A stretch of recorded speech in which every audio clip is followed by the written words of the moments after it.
BTV ఇది మీ TV. ఈరోజు షర్మిల గారు మాట్లాడేటప్పుడు ఒకసారి ఆవిడ ఇప్పుడు ఏ పార్టీలో ఉందో ఒకసారి గమనించాలి. ఈ రాష్ట్రాన్ని విడగొట్టింది కాంగ్రెస్, ఈ రాష్ట్రానికి ప్రత్యేక హోదా లేకుండా చేసింది కాంగ్రెస్, ఈ రాష్ట్రాన్ని ముక్కలు చెక్కలు వైఎస్ఆర్ గారు చనిపోయిన తర్వాత చేయటమే కాకుండా ప్రజలకు అండగా ఉన్న జగనన్న మీద తప్పుడు కేసులు పెట్టి జైల్లో పెట్టడమే కాకుండా వైఎస్ఆర్ గారి పేరును కూడా ఎఫ్ఐఆర్లో చేర్చింది కాంగ్రెస్ పార్టీయే. సో నిజంగా జగన్మోహన్ రెడ్డి గారు ఈ రాష్ట్రం గురించి ఆలోచిస్తున్నారా లేదా అనేది ఈ రాష్ట్ర ప్రజలకు తెలుసు. ఆయన ఎప్పుడు కేంద్రం వెళ్ళి మోడీ గారిని కానీ కేంద్ర మంత్రుల్ని కలిస్తే రాష్ట్ర ప్రయోజనాల కోసమే మాట్లాడుతున్నారు. అధికారంలో ఉన్నప్పుడు రోడ్ల మీద కూర్చొని పోరాడరు, మంత్రులతో మాట్లాడి రావాల్సిన నిధుల్ని రాబట్టి ఏ విధంగా అన్ని కార్యక్రమాలని పూర్తి చేస్తున్నారో మీరే గమనిస్తున్నారు. ఈరోజు నేను షర్మిల గారికి ఒక సలహా ఇస్తున్నాను. అమ్మ షర్మిల గారు, రేవంత్ గారు కాంగ్రెస్లోనే ఉన్నారు కదా, మనకి రావాల్సిన 6,000 కోట్ల రూపాయలని 6,000 కోట్ల రావాల్సిన వాటిని తీసుకురండి రేవంత్తో మాట్లాడి. అలాగే 1,80,000 కోట్ల ఉమ్మడి ఆస్తులు ఏవైతే ఉన్నాయో వాటన్నిటిని కూడా సోనియా గాంధీతో రేవంత్తో మాట్లాడి తీసుకురావాలి. ఊరికే ఆంధ్రప్రదేశ్లో వచ్చి విషం చెందితే ప్రజలు ఎవరు కూడా నమ్మే పరిస్థితి లేదు అని కూడా ఈ సందర్భంగా తెలియజేసుకుంటున్నా.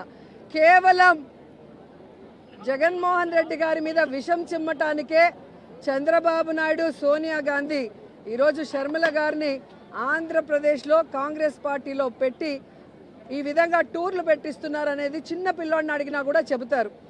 ఎందుకంటే నేను తెలంగాణలో పుట్టాను, తెలంగాణలోనే పెరిగాను, తెలంగాణలోనే పెళ్లి చేసుకున్నాను, తెలంగాణ ప్రజలు నా ప్రజలు, నా జీవితాంతం ప్రాణం ఉన్నంత వరకు తెలంగాణ ప్రజల కోసమే పోరాడతానని ఒక పార్టీ పెట్టి ఈరోజు ఏ లబ్ధి కోసం ఆ పార్టీని కాంగ్రెస్లో విలీనం చేసిందో తెలంగాణ ప్రజలకి చెప్పాలి. ఏ లబ్ధి కోసం తెలంగాణ ప్రజల్ని గాలి కొదిలేసి ఇక్కడ జగనన్న మీద విషం చిమ్ముతుందో కూడా చెప్పాల్సిన అవసరం ఉంది. ఈరోజు కాంగ్రెస్ పార్టీ తరఫున షర్మిల గారు కానివ్వండి, ఎవరు వచ్చినా కూడా వాళ్ళకి జీరో వాల్యూ. ఎందుకంటే ఇదే షర్మిల గారు పాదయాత్రలో కానీ తెలంగాణలో పార్టీలు పెట్టిన తర్వాత కానీ ఆమె స్పీచెస్ ఒకసారి మీకు చూస్తే మీకే అర్థమవుతుంది.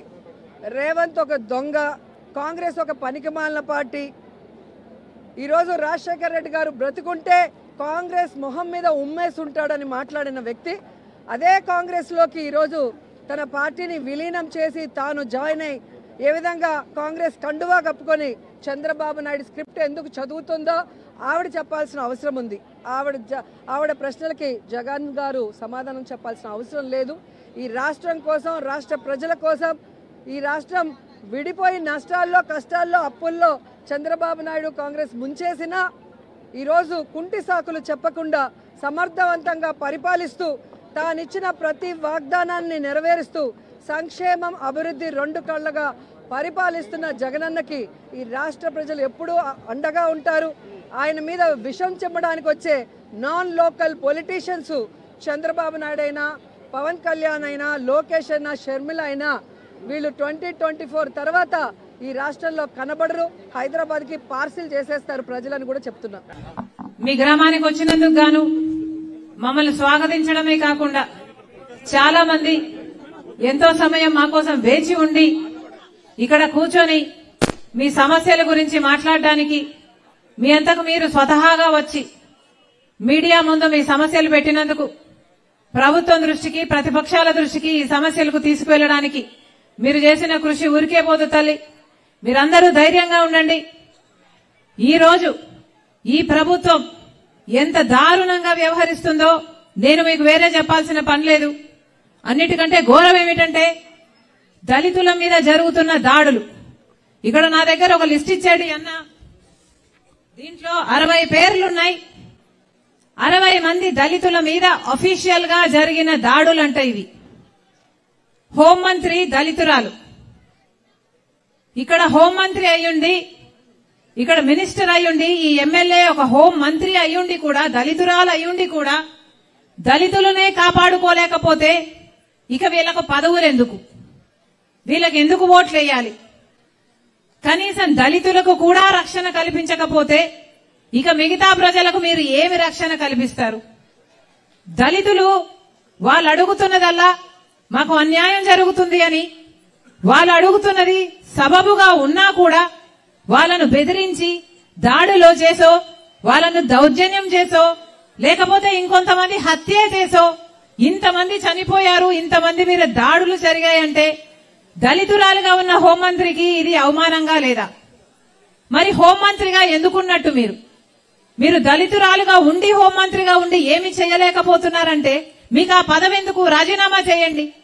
ఎవరైనా చేయగలిగిన వాళ్ళు సమర్థులుగా పదవిస్తే హోంమంత్రి, అది కూడా రక్షణ కల్పించాల్సిన హోంశాఖ, దళితురాలై ఉండి దళితుల మీద జరుగుతున్న దాడులనే మీరు ఆపలేకపోతే ఇక మీ కాంపిటెన్స్ ఏమిటి? మీరు ఎందుకున్నట్టు ఆ పదవిలో?